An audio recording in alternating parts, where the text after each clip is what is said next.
Hello, this is CBeebies Parenting Download, where we download and unpack the week's topical parenting stories with real-life experience and expert advice. I'm Governor B. And I'm Katie Thistleton, and this week we're officially entering the festive season. So today we're going to look at how we can stay happy and miss the buzz and excitement and activities and all the events that we feel like we have to attend in the lead up to Christmas. All that fun can lead to overwhelming children, so we're going to look at how we can manage that and still keep the magic alive. I'm happy that we're talking about this. Today, comedian, social media star, and dad of three, George Lewis, has some really interesting insights on this, and he'll be joining us alongside Parenting and Child Behaviour Specialist, San Mira, to give us some useful tips for our parenting toolkit. And of course, the advice we're going to hear isn't just for Christmas and the holiday season. It can work at any time. But before we jump into that, Katie, you know what I'm going to ask. How's your week been? It's been lovely, actually. Yeah, really nice week. I am thinking about Christmas. I've been thinking about it because it's Ruben's first Christmas. It's our first Christmas Special as parents, times. which is so special. And obviously he's so little. He's only 9 months old. So he's not really going to know what's going on. He does love lights though. So I think he's going to love all the Christmas lights. Like he's obsessed with just like, I mean, the big light in the living room is like his best mate. If we go in like that. a supermarket and he sees those big lights on the ceiling, he loves it. So I think he's really going to love the Christmas decorations. I would have put them up already, but I'm putting it off because I think he's going to be like pulling it all down. Yeah, I remember the first time that happened for me, and I would get quite stressy about it. And also I like it quite tidy in the house. And then probably like 4 or 5 days in, I just realised that I was just going to have to live with it. They pull the baubles off the tree So and you all just that kind of let stuff. them. Let them do it, and then when they're in bed, I'll do like a little bit of a reset. Yeah. But yeah, I remember that stage. It is fun though, because it teaches you to let go a little bit. Yeah, I suppose I just need to maybe not put the lights right at the bottom and maybe some of the safer baubles, because I've got some like glass baubles, like Oh yeah. they need to not be down there. That's kind of what I'm like envisioning. He's just going to pull this Yeah. entire tree down. Keep your nice ones out of reach. Yeah. What about you, Gov? How's your week been? It's been good, but I've had to come to terms with the fact that I think I'm turning into my old man. I'm not even turning into him. I'm already there. So the other day we had the radio on. I think we listened to Scott Mills in the morning, and he was playing Stevie Wonder. And as I was walking past the kids while they were having their breakfast, I said, "They don't make music like this anymore." Oh, no! And I was like, no. No, that's such a dad line. And I've always thought I was quite a cool dad as well. And obviously, blank faces, no reaction. And then we went for a walk the other day, walked past a telephone box, and I was like, "Ezra, this is how I used to make phone calls." And I literally catch myself mid-sentence. I'm like, Hang "Bro." on, you were not old enough that you used to use phone boxes. That's a lie. No, I did use phone boxes. I'm pretty sure I did, because there used to be a number that you can ring if you haven't got any money, and the person can call back the phone box. Yeah. I remember that. Yeah. And yeah, I thought, I'm my dad now, but I'm going to embrace it. It creeps upon us all, doesn't it? You find yourself saying those things. You find yourself getting really angry about the internet and stuff, and being like, "Oh, it's terrible how they're growing up on," Yeah. And you think, "Oh no, it's happened to me. It happens to us all." And I'm trying to like cool off a little bit, because I'm not ready to be called like an uncool dad. So the other day I was following them around the house, turning the lights off as soon as they walk out of the rooms because of the electricity bill and that. And I just left it on because I'm like, I'm not ready to be my dad yet. So I'll just pay a bit extra. I'm going to be cool. Yeah. And, waste a bit of electricity. Yeah. But it doesn't matter how cool you are, which you are very cool. Thank you. They're So not. are you. They're going to think we're a bit uncool, aren't we? A few people have said to me, "Oh, your boy will grow up and be like, wow, my mum's so cool and Radio 1." And I'm like, no, he won't. I think he will though. I don't think he will. Maybe at a certain age, but like there'll be an age where they just think we're so uncool. Surely your kids are going to think it's so cool that you're a rapper. Yeah. I mean, my main point was that they actually do not make music like Stevie Wonder anymore. And you're absolutely right. There we go. Yeah, you are right about that. Right, now to our main topic for today then, Gov. Christmas and the holiday season is officially around the corner. I love Christmas. I'm so excited. Are you excited? Getting there. I'm getting there. You don't sound very excited. I like Christmas a lot later than the average person. Oh, really? So I like Christmas from about the 15th of December. Oh, I thought you meant later in life, like you were a late adopter of it. No, I quite Okay, like it now. okay, Yeah. so we're not quite there yet. Well, it is officially just around the corner, I'm afraid. And there's obviously so much fun to be had, so much family stuff to do this time of year. You might already have had the nursery festive concert, a panto, gone to the Christmas market. So I went to the Christmas market with 4 other mums the other day, so that's 5 prams. That is a And the squad. Manchester Christmas markets, yeah, it was a terrible idea. The list goes on. There's all this stuff to do. And CBeebies Parenting has actually conducted a nationwide survey of parents with children under 6. And the research suggests that the mental load parents carry at Christmas contributes significantly to festive stress, with nearly a quarter of those surveyed saying the planning and organising are the hardest parts of the season. Yeah, I can imagine. And I think like the difficult thing is you just want everyone to feel the good vibes and have a great time. But more often than not, sometimes with kids, it just doesn't end up that way. So like Santa's Grotto, for example, you spend an hour queuing, and by the time it's your go, your toddlers think, oh, actually, I've had enough queuing now. And they just have a meltdown, a tantrum, and they don't even want to go in. Is that what it's like? Yeah, Because I was going to take the 9-month-old, but then my friend said to me, don't waste your money. Like, he literally doesn't have a clue what's going on. Yeah. She's like, have a year off that, because you're going to have to do that in the years to come. You want the pictures though, don't you? Yeah. Do you know what I mean? I'd do it. But I guess my question is, what do you do when your kids get that overwhelmed, and how do you manage it, you know? Yeah. Well, that's what we want to know today. So join us now, a parenting and child behaviour specialist, San Mira, and comedian and viral sensation, George Lewis. How are you both doing? You feeling festive? Feeling festive, George? I'm getting there. I'm feeling pretty festive now, yeah. He sounds pretty similar to me, to be Yeah. honest. I think so. San, how about you? Oh, I've been feeling festive for 2 weeks now. Yeah, as soon as the tree goes up, yep, I'm in. There's a real gender divide here, isn't there? For some Yeah. reason we seem really excited about it, and you're like, I don't know. So, George, you have 3 children. I know this. I actually saw them when I came to your show a few weeks ago in Manchester. You brought them out on stage at the end, which was very, very cute. So what's the build up to Christmas like in your house? Yeah, it's stressful. I'll just say as well that I don't take them to every show. That was a one-off. That's the only time. yeah. I'm not making them. What, do you kind of You're like not exploiting them. He's like, I'm just going to get that out there. do you bring them out on stage and that? He did at the end, but it was your last show, wasn't it? It was the last show, and it was the eldest too, and it was a quick wave. That's all it was. But yeah, they'd never seen me do it before, so we thought we'd bring them along. We're not judging you, George. It was a lovely moment. Don't worry. It's all above board. They've got permits. Don't worry about it. You know. They hadn't gone over their working hours. It was okay. How are they getting on? They excited? Yeah, they are excited. I mean, they're really excited. They're definitely at an age now. So the eldest 2 are 7 and 6, and the other one's 2. But the eldest 2 are at an age now where they love Christmas and they love the thought of it. But also, they're autistic as well, so they find it so difficult. So it's a real like inner conflict all the time, because they're enjoying all this stuff and they want to enjoy it and they do love it, but the changes to the routine and the unpredictability is also quite distressing as well, I think. So it's a constant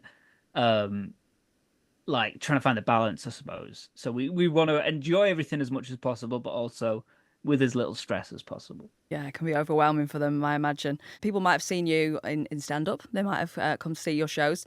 They might have seen your videos online as well. How did you get into all the kind of parenting stuff? Because presumably that's not how you started as a comedian, was it? No, exactly that. So I started like 14 years ago or something. That's all I was doing, and that was my job. And to be honest, when I had kids, I kind of, at that time, I felt like, oh no, is this the end of my career? Because that's sort of in comedy. That was at the time, the feeling was you got to be young and fresh and cool, and people would even say to you, don't mention that you have kids. No one wants to hear dad comedy. No one wants to. So I was like, oh. They say the same in rap music, by the way. They guys, say the just same so you know. in when you were a radio and TV presenter as well. So there you go. But look at us now. Look at us. Exactly. And then when I started doing videos about it, I realised that actually there's tons and tons of people who are just like me and like you guys, I guess, who are all in those like stages of early parenthood, trying to work it all out, thinking that, you know, you often think, is it just me that's going through this thing? Is it me that's feeling this? And then you realize actually so many things are shared, but we're all kind of going through them on our own, but it's a massive shared experience as well. My mum actually introduced me to you. She Oh, sent me true. your video where you were acting out. You're being two toddlers in a video, and you were acting out the peekaboo situation. So congratulations for being in the Aunties Hall of Fame on WhatsApp. Appealing to all audiences. It's not just the mums that come to your gigs. How different does this time of year look for you as a comedian? Are you kind of taking a bit of time off now to just fully engage with being dad at Christmas?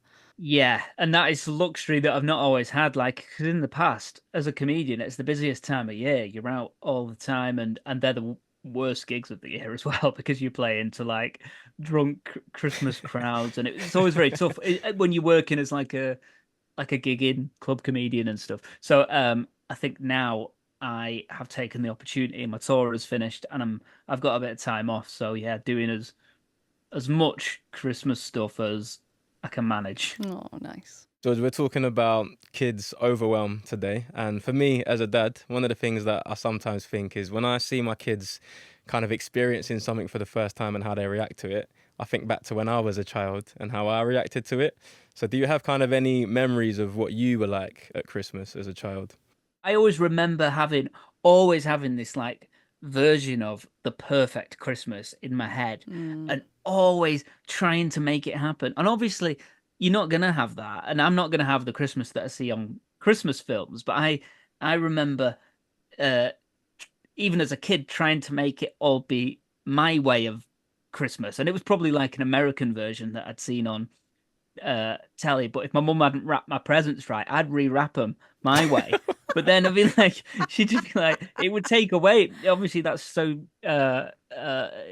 self-defeating because it takes away the actual magic. But yeah, I have so many nice memories. But I think you have to remind yourself as well that those little memories, I think you build up like a perfect version of your childhood Christmas and how amazing it was. But you've picked the best bits over 15 years or something. Yeah. Whereas I think early on you can put a lot of pressure on yourself to try and give that to your kids and make it perfect, how you remember it being perfect. But actually, it was probably never perfect. It's actually quite a nice thought that you just remember all the nice bits, really. That's true. I feel like we probably, like, there must have been things our parents were doing that, they probably thought, oh no, that's gone wrong or whatever, and we just would not have noticed. Yeah, I can relate to that so much, actually. Yeah, same. I remember wanting to wrap all the presents and write all the cards. And I wonder if that's all part of why we want to make Christmas so perfect for our kids. It's actually just because we want to make it perfect for ourselves. Yeah, maybe. It's hard, man. It always comes from a good place, though, doesn't it? Yeah. In terms of your kids, George, do you remember the first time when you realised they could be overwhelmed at Christmas, and how did you kind of approach that and deal with it? Yeah, I think we're at a good spot now, but it's taken a few years to get that, because when you first have kids, and we're the only ones on my side of the family that have got young kids, so Christmas is obviously about them, but it's about them for everyone. And I remember in those early years feeling a lot of pressure to do loads of Christmas stuff, not just for us, but for the rest of the family. And we'd try and go to as many events with different people as possible, and we'd try and have people round all the time. And I do remember once with our son, like we'd had like a family thing, so we'd invited loads of family around, and my son was just like stood in the garden the whole time. He just stood at the end of the garden, didn't want to be there, didn't want to talk to anyone, and just didn't. And I just remember at that time thinking, if this isn't for him, then who's it for? And actually, it's a lot of pressure that you've made up, really, because in your head you're thinking, oh well, I want everyone to have a lovely Christmas, and you can kind of, in the like worst moments, and you do this as a parent anyway, which you're annoyed with yourself for doing, but you can sometimes even get annoyed at the kid for thinking, why aren't you playing along with what should be a perfect thing? And obviously then you feel ashamed for even thinking that, and guilty for thinking that. But I think since then, what we always try and do is just take away any of that stress. And everyone understands if we say, listen, that's going to be a bit much for the kids. We'll just do it this way if that's okay, and we make accommodations. And obviously everyone's fine with that. And then when you get to a point where the kids are just enjoying it, then everyone's so happy. So that's, I think, we didn't get there immediately. I wish that we did, but it took a while to get to that. But I think now we've kind of we've constructed a Christmas which is as stress-free as possible, as predictable for the kids as it can be, and I think they enjoy it more because of that. It's such a good point, isn't it? Tell us what Christmas looks like for you then, George. What's the routine that you've put out to make sure everybody feels not too overwhelmed? So this is recent, and we've been perfecting it for the last few years. But what we've arrived at now, and I think this is what we're sticking with, is so we just do it at ours. So it's just us five at ours, and we absolutely, me and my wife love a Christmas dinner. Well, we love a roast dinner so much, and a Christmas dinner is the best roast dinner. So this is like such an important meal for us. But what we decided to do a couple of years ago was not have Christmas dinner on Christmas Day. So we have it on Christmas Eve or Boxing Day. So then Christmas Day, we're not stressing about something different, and we're not spending hours on a different project when we can just be thinking, let's just make this fun for the kids, just play with the kids. And then we order a curry in the evening, and we've done that the last couple, and it's just so nice. I love it. And That's immediately amazing. we're thinking, why didn't we do that before? We're just taking away so much stress. We love curry, but also we still get the Christmas dinner, but we just do it on a day that's more focused on the Christmas dinner. That's so true, because why do we go? Who decided? Right. You've got to do everything. You've got to look really dressed up just to be in your nan's kitchen with a glass of Prosecco. You've got to spend ages getting ready. Then you've got to make a full roast dinner for, I don't know, 13 people in my mum and dad's house. Yeah, and you've got to, and there's all these toys. You've got to clear them out the way. That's the stress, isn't it? Like everyone's opening up, right, kids, get the presents to your rooms because now there's 16 people coming round for dinner. Like, why have we done that all on one day? That's so true. That's genius, George. It's a good way to take the pressure off the parents, I'm guessing. Yeah, and it just spreads it out a little bit more. And I think part of that was letting go of the version of Christmas that, because I always thought, oh, that's what Christmas is. It's everyone all round a table, big Christmas dinner, and that's what it has to be. Whereas actually, once you establish your own things and you work around the people that are in your house, we enjoy it so much more now, and we'll do everything else, and we'll drink lots of wine and stuff like that. It's all still good stuff, but it's spread out. And then we have family over, but we have it before and after Christmas, and we have everyone over to ours because our kids are just more comfortable at ours. So then that's nice as well. And yeah, we try and do everything, but we just do it in a spread out way, in a calm way. And I mean, I'm saying all this. I'm sure there'll be loads of stress, but that's the plan. Yeah, you've painted a really lovely picture, though. That sounds so nice. It does lend itself into having a good enough Christmas, though, doesn't it? Rather than the perfect magical day, you're spreading it out. You're having a lovely time, and that's lovely. George, before we hear more from Sam, I just wanted to ask if you have any insight on how sessions and activities that are specifically aimed at children with, special educational needs and disabilities can help. Yeah, I mean, that's what's so brilliant these days is often most of these Christmas activities will offer like send sessions, and I guess that's a fairly recent thing, but we use them quite a lot, and it's just, again, it just makes for a calmer thing, because our kids still do want to go to like the big like Christmas things and meet Father Christmas and that, but obviously those things can be so hectic and they can be cold and rainy and unpredictable and bright, but we would usually take them to one that is a send session, which it usually means there's fewer people there. Things might be turned down a little bit, the music might be turned down a little bit, and everything's just set up in a much more calm way.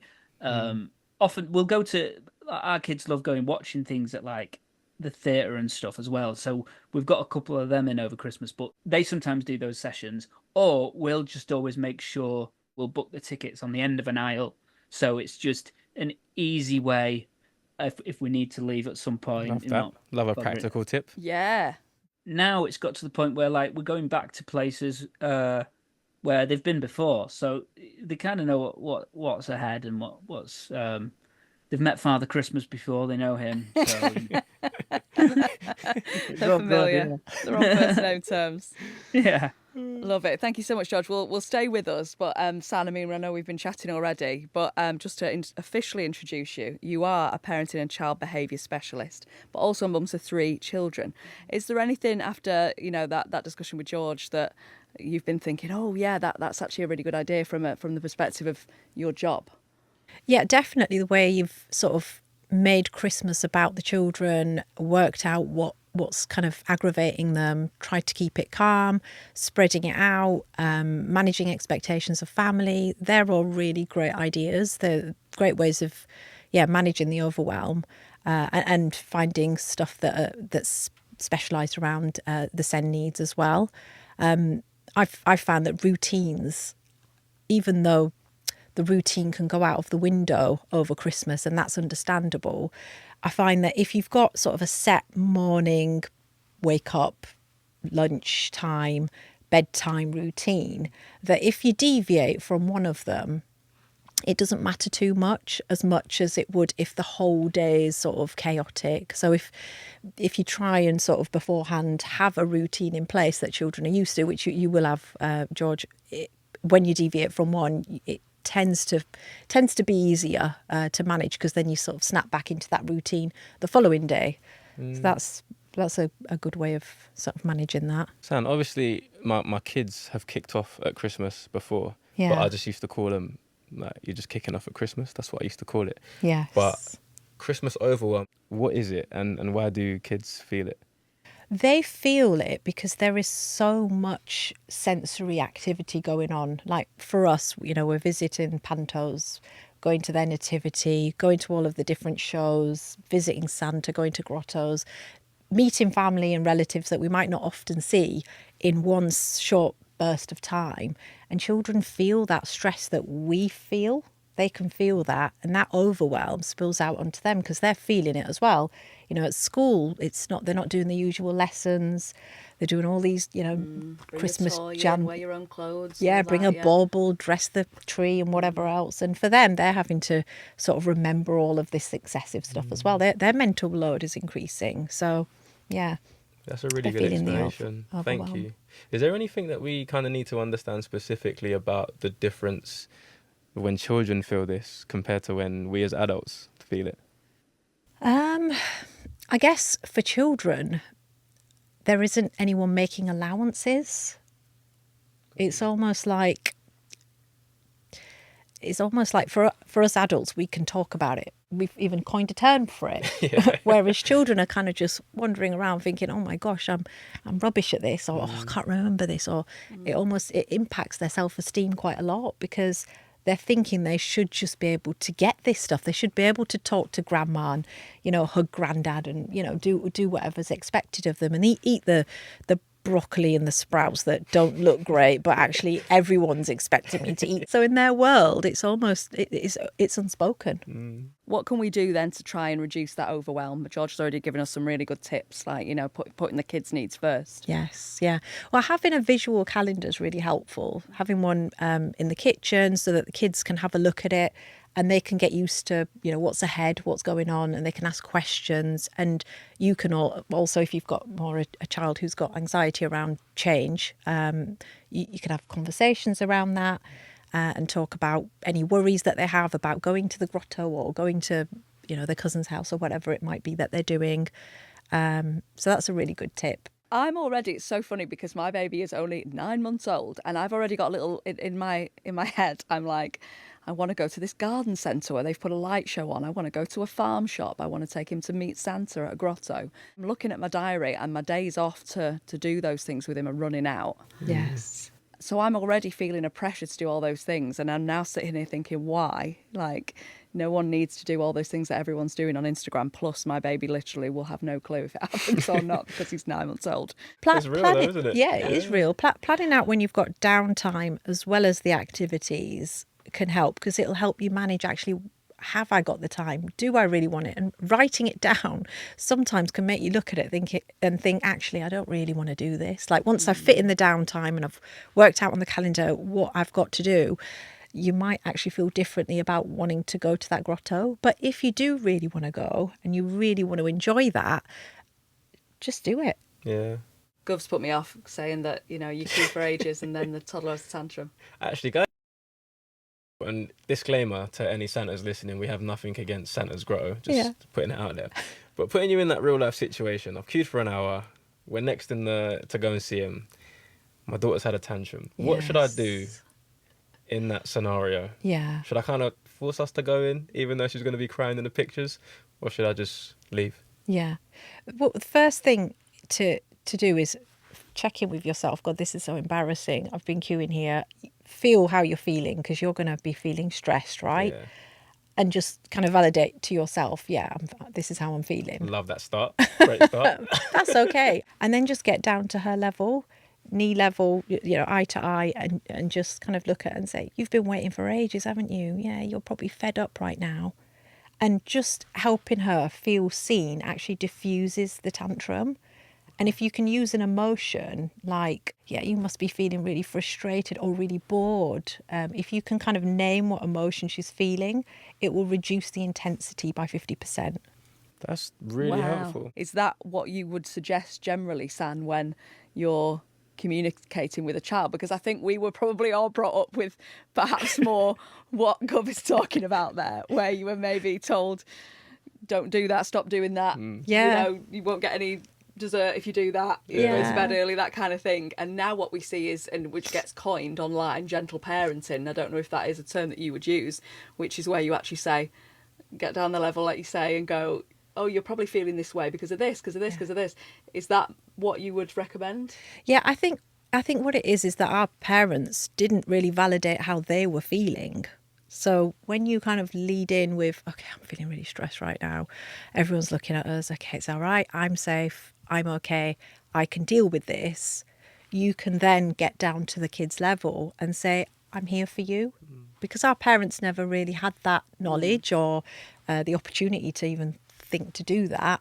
We're in an advantage in that sense. So I wouldn't say it's gentle parenting. There's lots of different terms for this type of approach, but it's just showing the child empathy.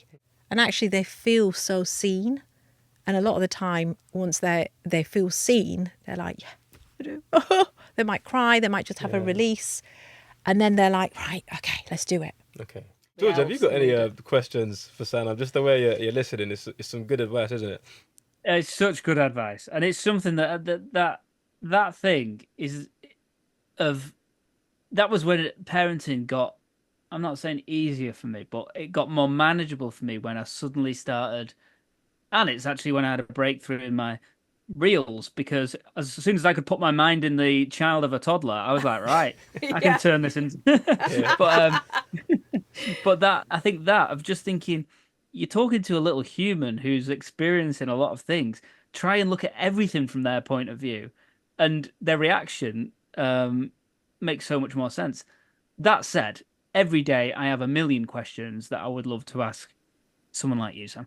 At the moment, we're having it with the eldest two. They're so close, the eldest two. They're a boy and a girl, but they've just started bickering all the time. And I've not got any technique other than stop bickering. Obviously, that doesn't work. Because that's not... Or like at one point, we were like, are we just meant to like let them resolve it themselves? Like maybe we just watch on and they cannot resolve it themselves. I literally did that the other day. I went, right, guys, I'm going to walk out. You two sort it out. And by the time I come back, I hope you're best friends. Yeah, did it work? No, it didn't work. So you never went back. San, what would you suggest then? I actually love that. Yeah, just leaving them to it and seeing if they can work it out for themselves. Love that. Because sometimes we don't want to get involved, right? It's exhausting. It's really frustrating. So it's separating them first off and saying, right, let's have a chat. What's going on? Do you guys want my help, or do you want to sort it out yourselves? They're going to jump at the chance, first of all, for your help. And then you'd ask them to follow the rules, which is that they have to be quiet while the other person's speaking. They have to listen and they have to empathise with the other person. So you ask the first person to give their perspective. You then clarify what they've just said. Okay, so your brother took your toy and then you punched him in the face and then you poked him in the eye, right? Okay, so you kind of step by step say what's happened. And then you ask the other child to give their perspective. The child will give their perspective. And then you sort of ask them to work out what they can do together to resolve it. So if they've been fighting over this toy, you'd say, so how are you guys going to deal with that now? And then you sort of check back with them a week after. Once you've done this with them a couple of times, the kids will be like, no, Mum, we've got it. We can sort it ourselves. And actually, the fact that they know the process that's involved in resolving conflict, they practice it outside of the home. And that's what's amazing. A lot of the parents I work with, they're like, oh my God, the teachers have said they're resolving conflict at school. It's just, home life is almost like a training ground for life. So they're practicing the skills and then going out into the world and using them. And it's just amazing to see. But yeah, it's just not great for us as parents when we're dealing with it at the time. Well, that's actually really, really helpful. Thank you. Just before we kind of wrap up, San, George, Christmas is around the corner. Katie and San are excited already. Me and George will get there in a week or two. What's kind of one bit of advice that you'd each give to any parents that might be listening to this thinking, Christmas overwhelm might, pop up over the next few weeks. How should I deal with it? Keep drinking. I think it's summing up everything we've said really, which is like, just take the pressure off. Like, the things that you think are important to your kids are often so far away from the things that are actually important.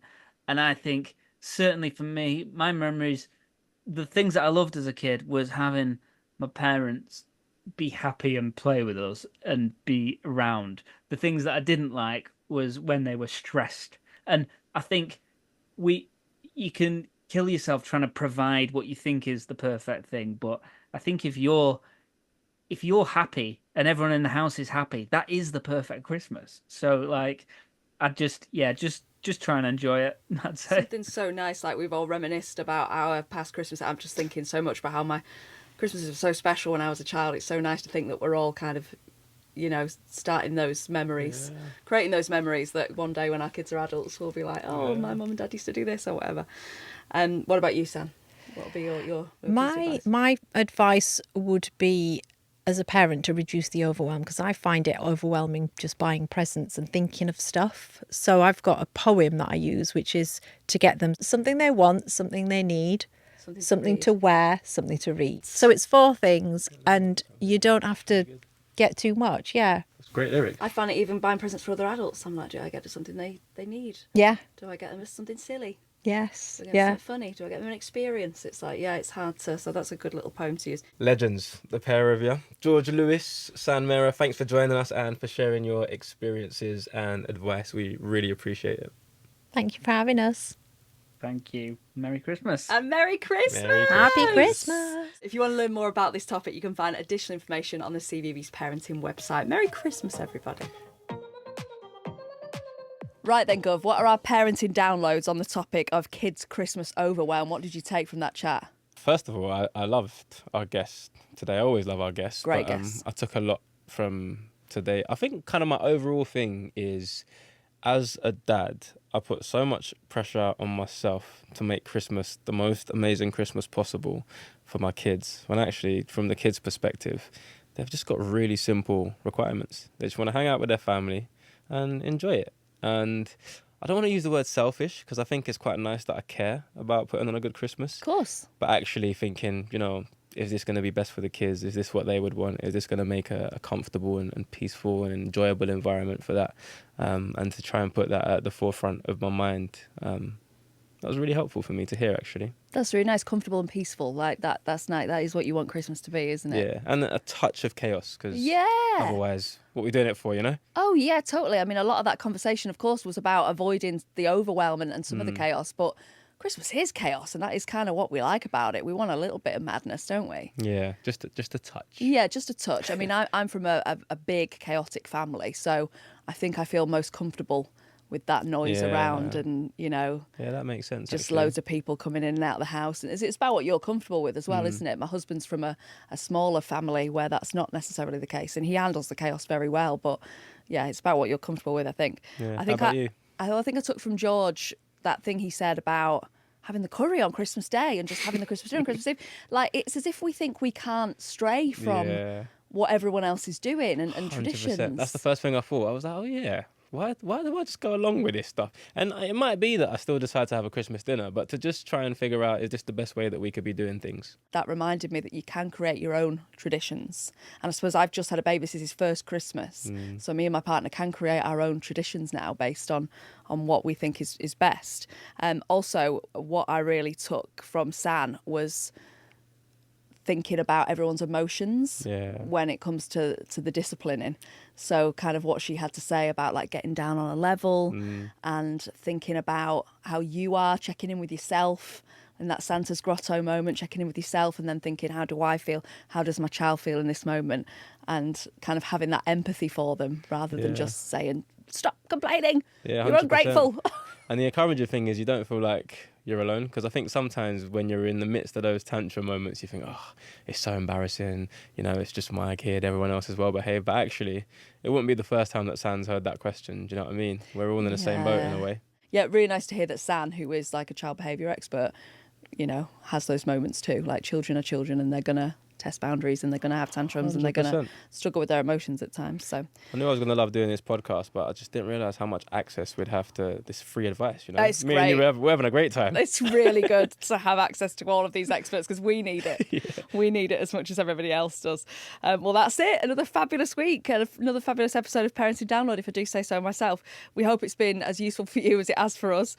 If you've got any comments or feedback, or maybe there's something that you are struggling with at the moment as a parent and you really want us to discuss it on the podcast, please get in touch. We've got an email address, parentingdownload@bbc.co.uk, and we've got a WhatsApp number. The number is 0800 022 4808. To read our privacy notice, just head to the CBeebies Parenting website. And the great thing is we're not going anywhere. We're back again Yay! next week. You can check out all the other episodes on BBC Sounds, iPlayer, or wherever you get your podcasts. Please, please, please subscribe to CBeebies Parenting and share it with your parenting pals. I'm Governor B. And I'm Katie Thistleton. This series is a BBC Audio London production for CBeebies Parenting. The producer is Tom Harding-Assinder, digital production by Erin Downs, Sophie Powling is the assistant producer, and the editor is Danielle Buxton. For CBeebies Parenting, the exec producer is Tess Foster. Merry Christmas. Bye.